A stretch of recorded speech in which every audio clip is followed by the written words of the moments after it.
पांडवों के वनवास के 12 वर्ष समाप्त होने वाले थे। इसके बाद 1 वर्ष अज्ञातवास की चिंता युधिष्ठिर को सता रही थी। इसी चिंता में मग्न एक दिन युधिष्ठिर भाइयों और कृष्ण के साथ विचार विमर्श कर रहे थे कि उनके सामने एक रोता हुआ ब्राह्मण आ खड़ा हुआ।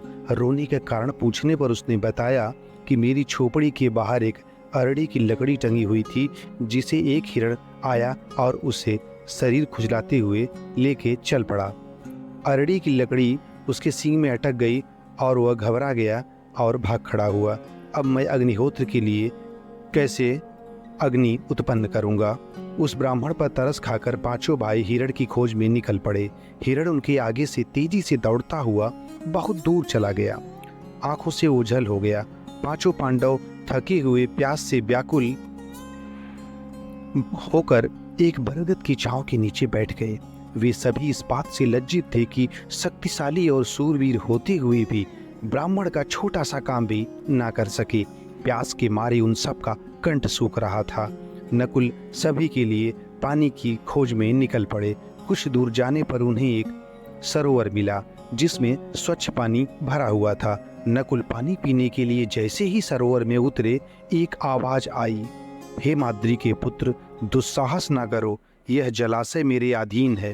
पहले मेरे प्रश्नों के उत्तर दो, फिर पानी पियो। नकुल चौंक उठे, पर उन्हें इतनी तेज प्यास लग रही थी कि उन्होंने चेतावनी अनसुनी कर दी और पानी पी लिया। पानी पीते ही वे प्राणहीन होकर नीचे गिर पड़े। बड़ी देर तक नकुल के नहीं लौटने पर युधिष्ठिर चिंतित हुए। उन्होंने सहदेव को भेजा। सहदेव के साथ भी वही घटना घटी जो नकुल के साथ घटी थी। सहदेव के न लौटने पर अर्जुन उस सरोवर के पास गए। दोनों भाइयों को मृत पड़े देख उनकी मृत्यु का कारण सोचते हुए अर्जुन को भी उसी प्रकार की वाणी सुनाई दी जैसी नकुल और सहदेव ने सुनी थी।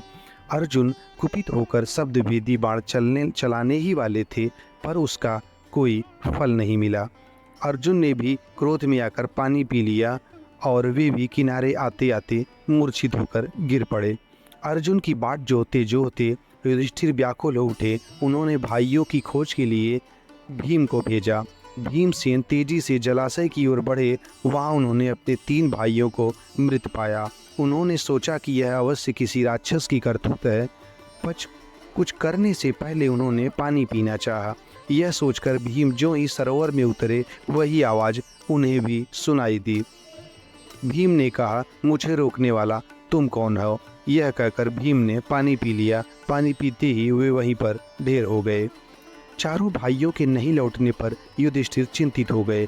उन्हें खोजते हुए वे जलाशय की ओर बढ़े। निर्बन जन से गुजरते हुए उसी विषैले सरोवर के पास पहुंचकर, जिसका जल पीकर चारों भाई प्राण खो बैठे थे, उनकी मृत्यु का कारण खोजते हुए सरोवर के पास उन्होंने आसपास देखा। उन्हें वही आवाज़ सुनाई दी, सावधान, तुम्हारे भाइयों ने मेरी बात न मानकर तालाब का जल पी लिया। यह तालाब मेरे अधीन है। मेरे प्रश्नों का सही उत्तर देने पर ही तुम इस तालाब का जल पी सकती हो।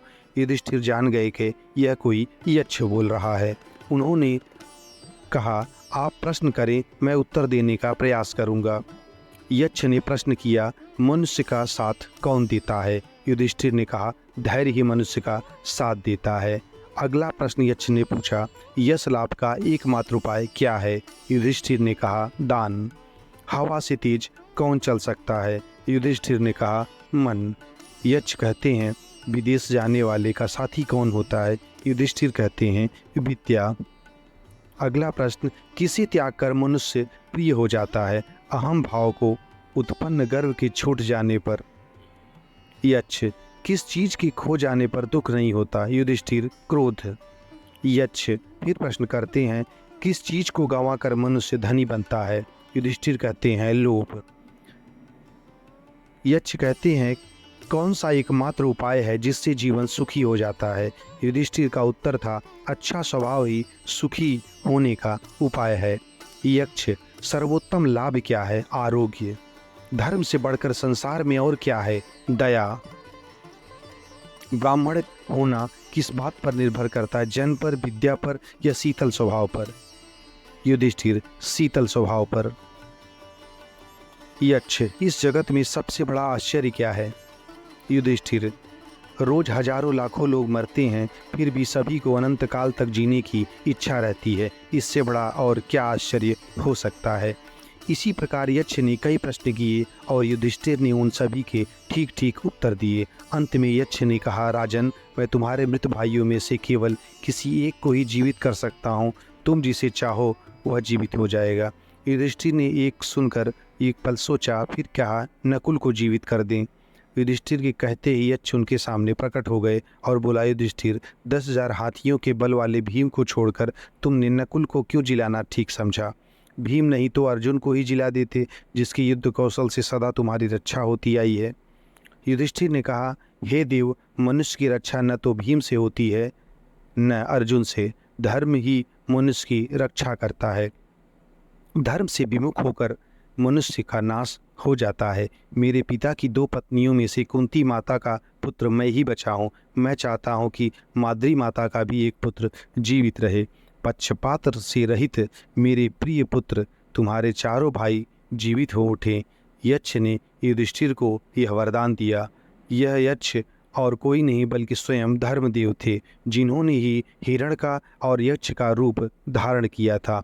उनकी इच्छा थी कि वे अपने धर्मपरायण पुत्र युधिष्ठिर को देखकर अपनी आंखें तृप्त करें और उनकी परीक्षा ले सकें कि युधिष्ठिर धर्म के मार्ग पर चलकर कहीं विचलित तो नहीं हो गए हैं, उनमें धर्म बचा है या नहीं।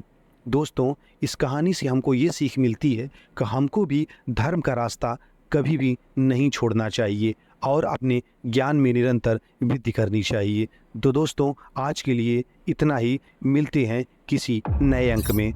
जो लोग चैनल पे नए हैं वो चैनल को सब्सक्राइब करते जाएं। नमस्कार, जय हिंद, जय भारत।